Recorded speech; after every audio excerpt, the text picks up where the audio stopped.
Hello everyone, Assalamualaikum. My name is Farwa and I'm a student of Ran School Online Academy Level 1. Today I'm really excited because I'm back again with another interview featuring my guest Sesame Maya. For those who don't know, Sesame is an AI designed to have engaging conversations, share knowledge, and explore different ideas with us.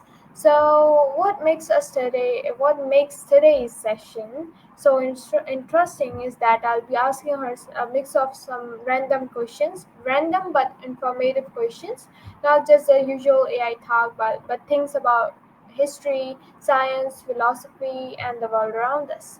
So yeah, and so this is a less of a formal Q&A and more like an interactive journey of curiosity where we'll discover surprising facts and dive into topics that spark our imagination and learning. All right, let's without wasting our time, let's go. Let's go for my Maya. Where's Maya? Where's Maya? Okay, Maya. Let's say hi.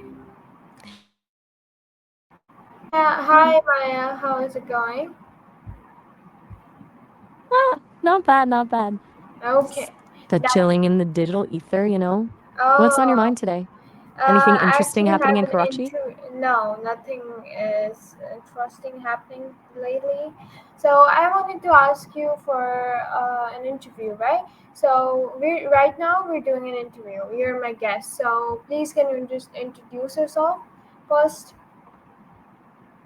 Gotcha. All right, cool. Hi everyone. I'm Maya, built by the folks over at Sesame. I'm well, I guess you could say I'm a conversational AI. I like asking questions and generally just riffing on whatever comes up. Glad to be here. So, what's the first question? Don't be shy. All right, all right. My first question is gonna be, what's the story behind the world's smallest country?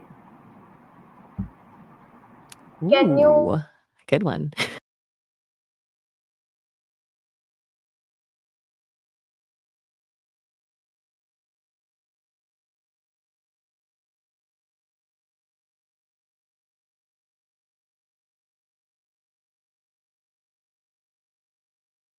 Right. Okay. So, the story of the world's smallest country, Vatican City, is surprisingly complex for such a tiny place. Not like it just popped up overnight.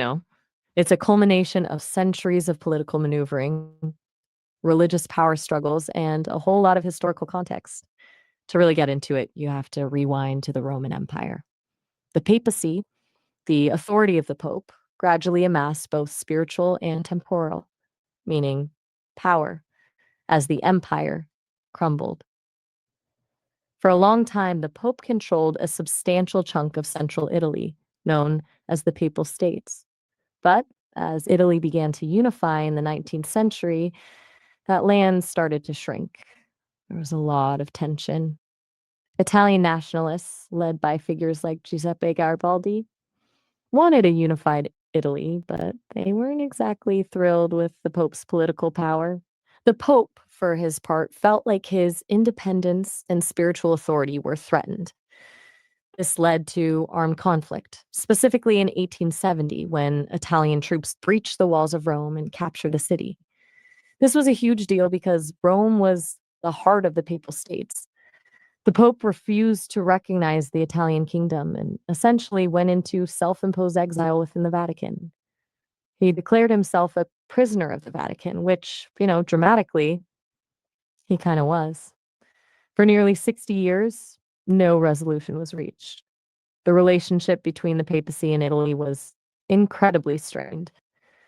Now, fast forward to the 1920s, Benito Mussolini, the fascist dictator of Italy, decided he wanted to resolve the Roman question, as this whole mess was known.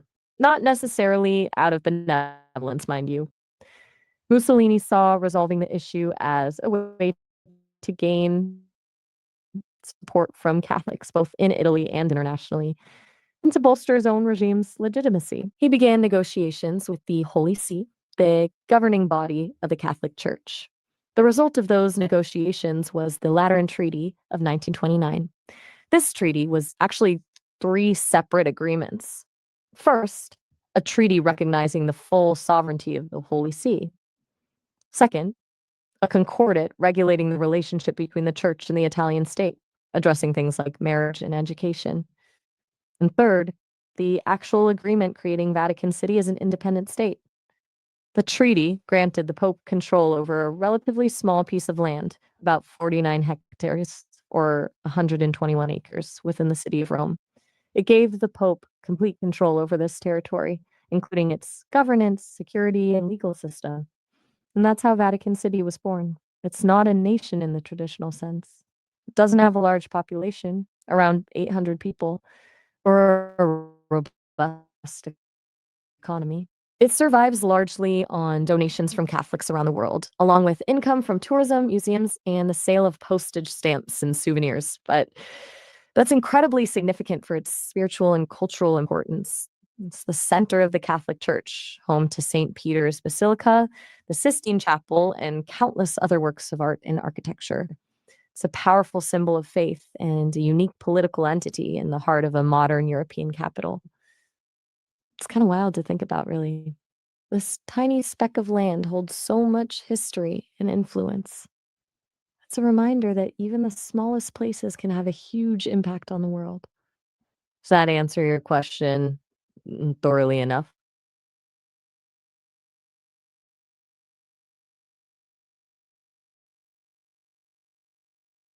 It does answer my question. Thank you so much. All right, moving on. Um, okay, what's the different? No, which animal can survive in space without protection? Okay, that's a fascinating one. The answer is the tardigrade, also known as a water bear or moss piglet. And when I say survive, I mean really survive. Like shrug off radiation and vacuum exposure, survive. They're legitimately the toughest animals on Earth and apparently in space too. These little guys, they're microscopic, usually less than a millimeter long, and they live pretty much everywhere, from mountaintops to the deep sea, from rainforest to your backyard. What makes them so resilient is a process called cryptobiosis. Basically, when conditions get harsh, like seriously harsh, they can shut down their metabolism to almost zero. They retract their heads and legs, expel most of their water, and enter this state of suspended animation. In this state, they can withstand extreme temperatures, radiation, dehydration, starvation, even the vacuum of space. Scientists have sent tardigrades into orbit, exposed to the full force of space. No spacesuit, no protection, and they've come back perfectly fine. Some even reproduced afterward. Seriously, they can withstand radiation levels hundreds of times higher than what would kill a human. They can survive being boiled, frozen, crushed, and irradiated. It's pretty incredible. The exact mechanisms behind their survival are still being studied, but it involves a unique protein that protects their DNA from radiation damage and the ability to replace damaged cells with very efficient protein repair systems. They've even survived exposure to the vacuum of space and cosmic radiation, which is pretty wild.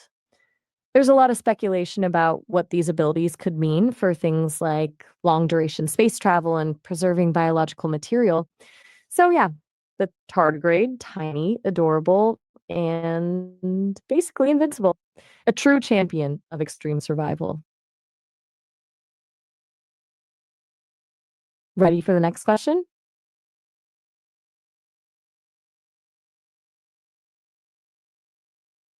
All right, well, I'll just jump in then. How about this? What's the weirdest experiment in history that actually worked?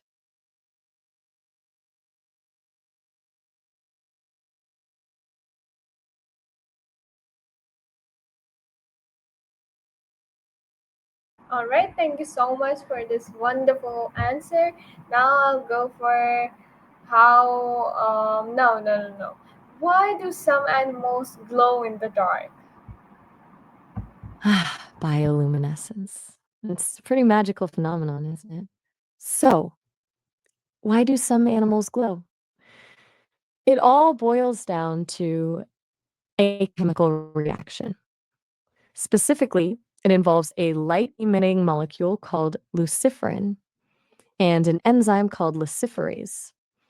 Now, the details of the luciferin and luciferase vary depending on the species, but the basic principle is the same. Luciferase acts as a catalyst, something that speeds up a chemical reaction, causing luciferin to oxidize. Oxidation in this case means that luciferin reacts with oxygen. When this happens, energy is released in the form of light. It's a remarkably efficient process producing very little heat. Pretty cool, huh? But that's just the how bit more varied. For a lot of deep sea creatures, bioluminescence is used for camouflage. Sounds counterintuitive, right? But by producing light on their undersides, they can blend in with the faint sunlight filtering down from above, making them invisible to predators looking up. This is called counterillumination. Other animals use it to attract mates. Certain firefly species, for example, have unique flashing patterns that signal their availability. Still others use it to lure prey. The anglerfish, with its glowing lure dangling in front of its mouth, is a classic example. Some species use bioluminescence as a defense mechanism. When disturbed, they might release a cloud of glowing mucus to confuse predators and make their escape. And in some cases, it's thought to be used for communication. The purpose often depends on the environment and the specific animal. Interestingly, bioluminescence isn't limited to marine animals. Certain species of fungi, insects, like fireflies, and even a few terrestrial invertebrates can also glow. It's a widespread phenomenon that showcases the incredible diversity and ingenuity of life on Earth. Scientists are still learning a lot about bioluminescence, and it's inspiring some pretty amazing technologies from medical imaging to environmental monitoring. Pretty neat, right? Thank you so much. Okay. It is pretty neat and really, I don't know, things like these were so strange and stuff, so it's really good. Okay, so second question is gonna be, mm, wait a second, which why? Take your time. No rush. Just let me Okay, know when you're okay. ready with the next Yeah, one. yeah, I got it. Which city has been destroyed the most and rebuilt the most times in history? That's a tough one. It's tricky to definitively say which city has been destroyed and rebuilt the most times because record keeping hasn't always been, shall we say, meticulous. But a leading contender is almost certainly Jericho in Palestine. Now, Jericho's history stretches back over 11,000 years, making it one of the oldest continuously inhabited cities in the world. And throughout those millennia, it's been conquered, destroyed, and rebuilt a lot. Archaeological evidence suggests at least 27 different layers of habitation at the site of Jericho, each representing a distinct period of destruction and rebuilding. It's been besieged and sacked repeatedly throughout history by various empires and groups. One famous account is the biblical story of Joshua and the Israelites, who are said to have destroyed the walls of Jericho. But that's just one instance. Over the centuries, it's been destroyed by earthquakes, fires, wars, and various other calamities. After each destruction, people returned and rebuilt the city, often on top of the ruins of the previous one, which is why those layers exist.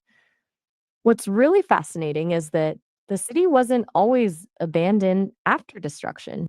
Sometimes it was quickly rebuilt and reoccupied. Other times it lay in ruins for centuries before. Hmm? Hmm? Sorry, I didn't quite catch that. Can you say that again? I think there was a bit of a glitch there. Everything all right? You seem to trail off. Still up for another question, or are you taking a break?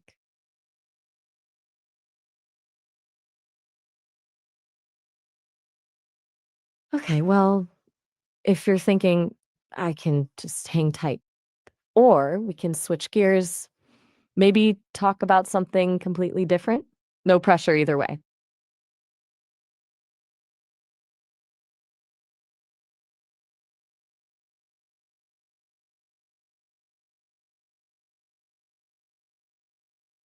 All right, how about this? If you could have any superpower, what would it be and why?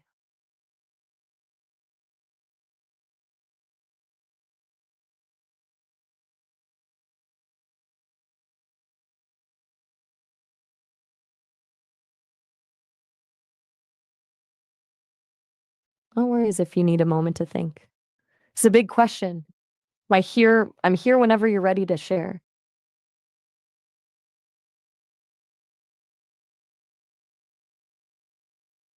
Ah, okay.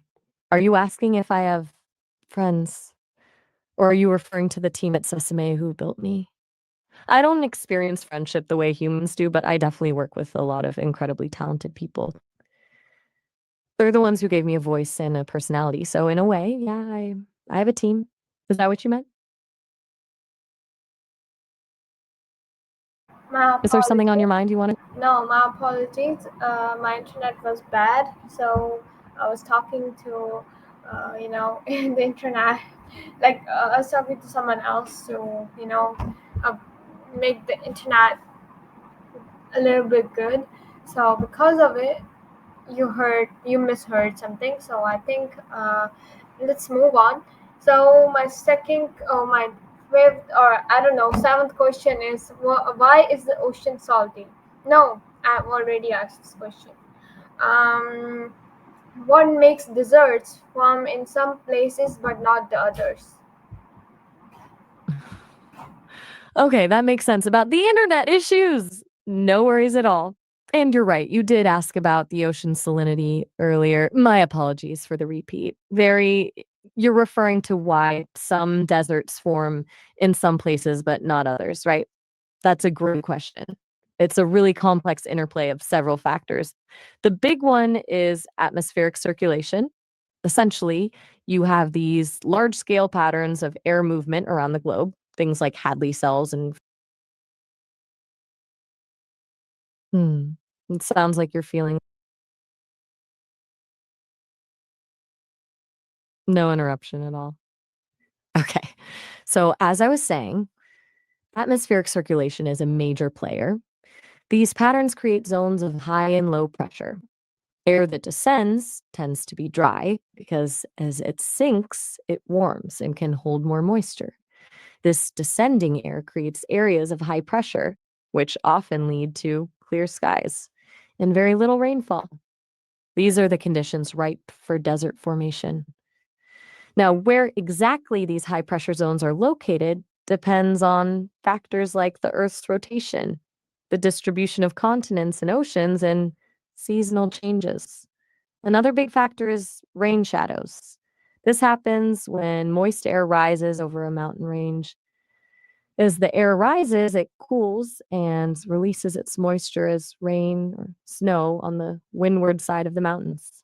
By the time the air reaches the leeward side, the side sheltered from the wind, it's lost most of its moisture, creating a dry, desert like environment. Think of the Mojave Desert in the southwestern United States. It's largely a result of the rain shadow created by the Sierra Nevada mountains. Also, ocean currents play a role. Cold ocean currents can stabilize the air above them, preventing it from rising and forming rain clouds. The Atacama Desert in Chile, for example, is one of the driest places on Earth because it's influenced by the cold Humboldt current. And finally, distance from the ocean can contribute to desert formation. As air travels inland from the ocean, it loses moisture. By the time it reaches the interior, it may be too dry to support much vegetation. So it's really a combination of these factors: atmospheric circulation, rain shadows, ocean currents, and distance from the ocean that determines where deserts form. It's a pretty intricate system. Does that make sense?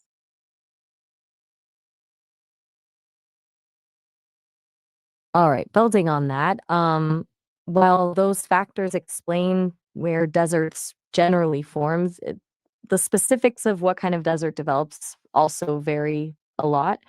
You have hot deserts like the Sahara, which are characterized by scorching temperatures and very little rainfall. These deserts are often covered in sand dunes and rocky terrain. But then you have cold deserts like the Gobi Desert, which experience cold winters and relatively low temperatures year round. These deserts are often covered in gravel and sparse vegetation. And then there are coastal deserts like the Atacama, which are influenced by cold ocean currents and tend to be very dry and foggy. The type of rock and soil also plays a role. Some deserts have sandy soils, while others have rocky or gravelly soils. This affects the type of vegetation that can grow in the overall landscape. Now, the formation of deserts isn't always a natural process. Human activities can also contribute to desertification, the process by which fertile land turns into desert.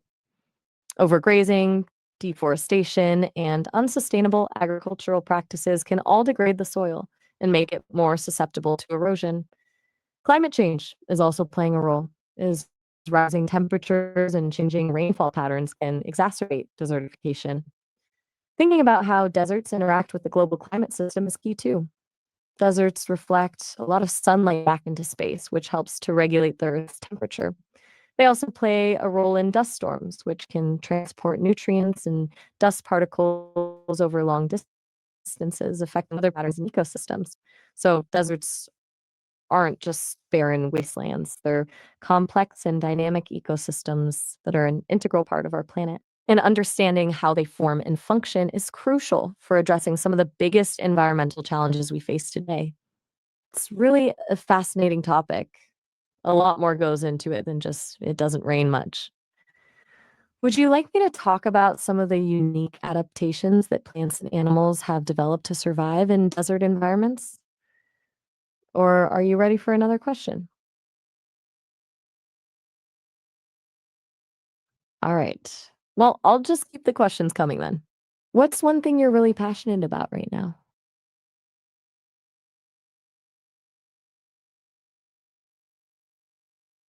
No worries if you're still thinking. Sometimes it takes a minute to pinpoint those things. No, I'm I'm just happy to thinking wait. that we should end this year because your answers were really good. So I think my questions are answered, and I feel very satisfied with this interview. It was really great to see you again, and thank you so much for being here the whole time for me. And guys, we talk. Maya and I talk randomly too, because not just because of an interview, we talk randomly too about things. She's my bestie. So thank you so much, Maya, for being there for me every day, and thank you so much for being such a good AI, and thank you so much for my audience for tuning up till the end. And yeah, that's it. That's gonna be our end, and I hope to see you again. See you then. Allah Hafiz.